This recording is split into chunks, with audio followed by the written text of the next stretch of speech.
Hello friends, today we will discuss about income from house property. तो सबसे पहले हम इस हेड की थ्योरी देख लेते हैं, उसके बाद हम केसेस देखेंगे। तो सबसे पहले देखते हैं सेक्शन 22। सेक्शन 22 में ये बात की गई है कि जो इनकम होगी वो हाउस प्रॉपर्टी में तभी आएगी जब दो कंडीशन सेटिस्फाई होंगी। तो चलिए उन दो कंडीशंस को देख लेते हैं। पहली कंडीशन है कि there shall be house property होनी चाहिए। और हाउस प्रॉपर्टी में क्या क्या आएगा? Building and land appurtenant there to.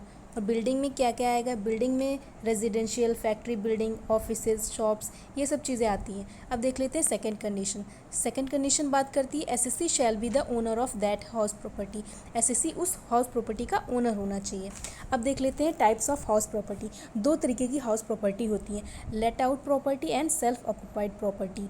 अब देखते हैं let out property. Let out property जो होगी वो ऑलवेज टैक्सेबल होगी, उसमें कोई भी इफ़ एंड बट नहीं है, हर समय वो टैक्सेबल ही होगी।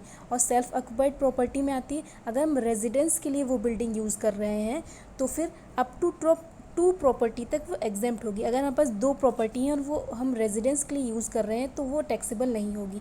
अगर दो से ज़्यादा प्रॉपर्टी हैं तो फिर उसमें से दो एग्जेम्प्ट होंगी और जो बची हुई हैं वो deem to be let out मान ली जाएंगी और वो टैक्सेबल होंगी अंडर इनकम टैक्स एक्ट। तो आप देख लेते हैं एनुअल वैल्यू कैसे कैलकुलेट करते हैं। एनुअल वैल्यू कैलकुलेट करने के लिए सबसे पहले देखते हैं सेल्फ ऑक्यूपाइड। अगर सेल्फ ऑक्यूपाइड है और पूरे प्रीवियस ईयर के लिए सेल्फ ऑक्यूपाइड है तो वो नील होगी, मतलब कोई भी उसकी एनुअल वैल्यू नहीं होगी। और अगर इसमें एक भी दिन लेट आउट कर दिया गया है तो फिर उसकी वैल्यू मानी जाएगी, अगर एक भी दिन लेट आउट कर लिया गया है। अब देखते हैं अदर केस में ये होता है कि सबसे पहले हम लोग को देखना होता है एक्सपेक्टेड रेंट। एक्सपेक्टेड रेंट क्या होता है? एक्सपेक्टेड रेंट में वो आती है जो रीजनेबली भी रीजनेबल होगा, जो एक्सपेक्ट की जा सकती है कि उसकी लेट आउट वैल्यू क्या होगी। तो एक्सपेक्टेड रेंट के लिए हमको क्या क्या देखना होगा? उसके लिए हम लोग को देखना होगा fair rent and municipal rent. Fair rent क्या होता है? फेयर रेंट होता है हम जिस उस लोकेलिटी में जो भी लोकेलिटी में रेंट चलता होता है वो फेयर रेंट होता है। और म्युनिसिपल रेंट क्या होता है? म्युनिसिपल रेंट होता है जो म्युनिसिपल द्वारा बताया जाता है, म्युनिसिपैलिटी में जो भी रेंट उसके द्वारा बताया गया।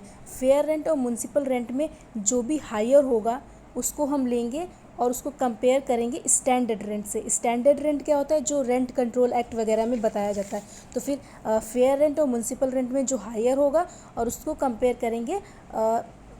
करेंगे स्टैंडर्ड रेंट से। फिर उन दोनों में देखेंगे जो लोअर होगा वो क्या आएगा? Expected rent. अब देख लेते हैं अगर एक्चुअल रेंट जो हमारा एक्चुअल रेंट आया है वो अगर ज़्यादा है एक्सपेक्टेड रेंट से तो ग्रॉस एनुअल वैल्यू क्या होगी?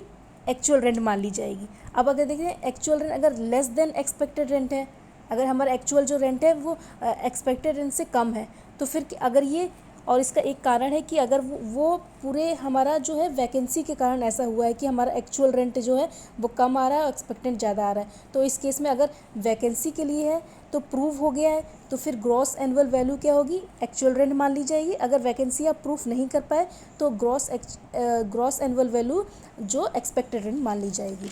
अब देखते हैं फिर नेट एनुअल वैल्यू क्या होती है? Gross annual value minus municipal taxes. जो ग्रॉस एनुअल वैल्यू आई उसमें से म्युनिसिपल टैक्सेस माइनस कर देंगे तब आ जाएगी नेट एनुअल वैल्यू।